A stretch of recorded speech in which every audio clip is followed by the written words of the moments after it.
Satuan Polisi Pamung Praja Palembang gelar sidak di sejumlah mal dan pusat perbelanjaan di Palembang. Sidak ini untuk memastikan pelajar maupun ASN tidak berkeliaran di tengah himbauan pemerintah agar warga beraktivitas di rumah. Wali Kota Palembang telah mengeluarkan surat edaran yang meliburkan sekolah selama 14 hari, namun pelajar tetap diwajibkan untuk melakukan proses belajar dari rumah. Pemerintah kota juga melakukan penyesuaian sistem kerja dalam rangka antisipasi penyebaran COVID-19. Petugas pun mendapati sejumlah anak yang diduga pelajar tengah berjalan-jalan di mal tanpa didampingi orang tua. Usai didata, mereka diberi himbauan untuk tetap di rumah. Terutama target kita yaitu PNS dan pelajar, ya, karena sudah kami himbau dan kami edukasi khususnya kepada PNS dan pelajar.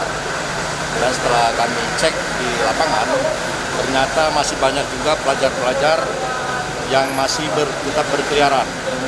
Sidak juga memastikan tempat umum menyediakan fasilitas pencuci tangan untuk pengunjung. Operasi terus dilakukan di waktu dan tempat berbeda secara acak.